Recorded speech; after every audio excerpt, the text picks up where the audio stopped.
February 13th, 2017. Abby and Libby were dropped off at the Monon High Bridge Trail in Delphi, Indiana, at 10 minutes to 2. Abby was in the 7th grade, Libby the 8th. It was a Monday, but there was no school because of February break. Think about things like friendship and loyalty. To adults, these are just concepts, and very few people, when push comes to shove, truly live up to them, not if it costs them something. But to kids that age, friendship and loyalty is not a concept. It's a feeling, and it's pure. Abby and Libby were the kind of close friends that would never leave each other's side, even at the risk of their own lives, even if it meant their own life. They arrived at the Monon High Bridge at almost exactly 2, having passed one person on the trail that would later identify them, a young woman. Monon is an old railroad bridge. It's very unsafe. The ties crumbling in places. Over 700 feet long, it crosses very high over Deer Creek, then over woods and hills. It ends on private property. Technically, the bridge is not part of the trail, which is used most mainly by local residents. The bridge offers an incredibly scenic view of the beautiful surrounding area, the meandering creek, the woods, then the steep hills. So the trail is frequented by hikers, and while many of these walk out a little ways onto the bridge to get a view of the creek, most would not proceed to cross to the dead end at the other side. Kids, however, would see it as an irresistible dare. Libby had walked to the end before, however for Abby, this would be the first time. Crossing it can be awkward and terrifying, so she took longer than Libby, who snapped this photo of her from the phone. She also took this video which showed a short, overdressed man in his 40s hurrying after them. Libby obviously suspected something was wrong with the guy, and that's why she discreetly filmed him. Had the girls seen their killer earlier on the trail, very likely they had seen him somewhere near the beginning of the bridge. Maybe they passed him going the other way, and unbeknown to them, he turned around and followed. A key question is whether the girls had planned to go to the bridge that day, or whether it was just a spur-of-the-moment thing. And more importantly, if they had planned to go to the bridge, had they told anyone? Libby's sister Kelsey, who had dropped the girls off at the trail, says the girls had only decided at the last moment to visit the trail. But she also admits that girls that age have their secrets.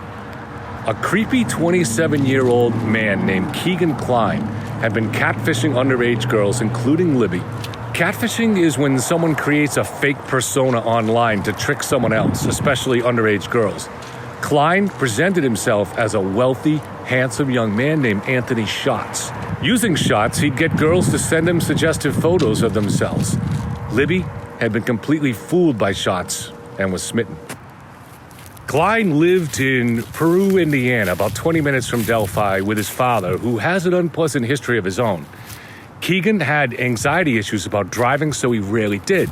There's no evidence he ever went to Delphi. Recently sentenced to 40 years for CSAM, or child sexual abuse material, Kegan had more than just a taste for underage girls. He'd actually searched for images of first graders killed in Sandy Hook. Videos of violent rape and small children, which he'd acquired online, were found on his phone. Kline, through his Shots persona, had admitted to communicating with Libby that morning, though it's unconfirmed at this point if he actually did. We in the public don't know if the girls had ever arranged to meet someone at the bridge. There's no indication from the police or prosecutors that such communication was ever found. At the end of the bridge, the girls waited for the man hobbling over the railway ties to reach them. They wouldn't have wanted to attempt to pass him on the bridge, so they waited, and Libby filmed him. Had the girls known their lives were in danger, they could have run for it, but otherwise they would have waited, because the woods on this side were private property with a sign to warn people of that. Below the hill is a private road that leads to a home. When Bridge Guy finally reached the girls, it seems he pulled a gun and ordered them down the hill. He led them up the private road a short distance, then through a slice of the woods to the shallow, frigid creek. He ordered the girls through this creek.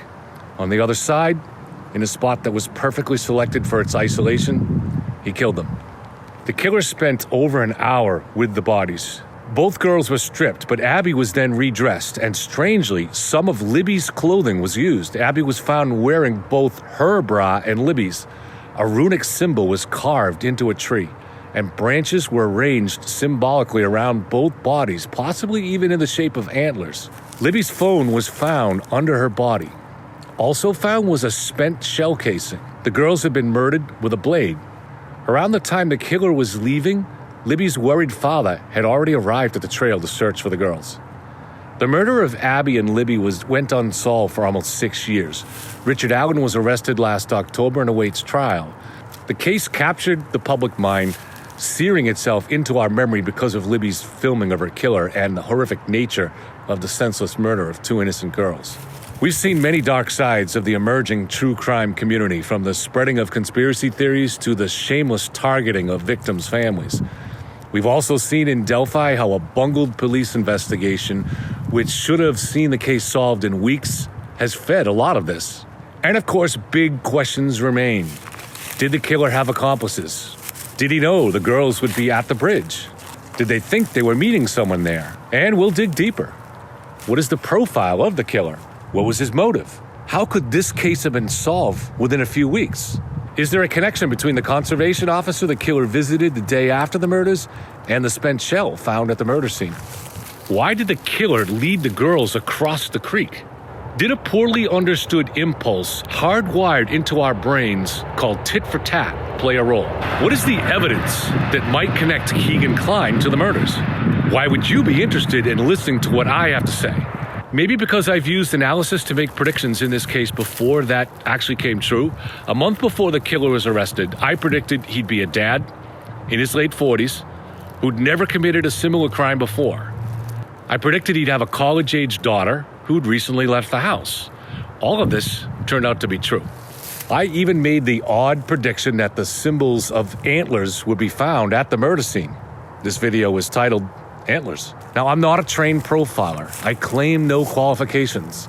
My channel on YouTube is called Yellow Cottage Tales, and we do live episodes 2 or 3 times a week. I'll be posting a series of short episodes on the Delphi murders on TikTok, and you can decide for yourself if I have anything interesting to say. Hope to see you in the chat section on our live shows on YouTube. Again, that's Yellow Cottage Tales. Thank you.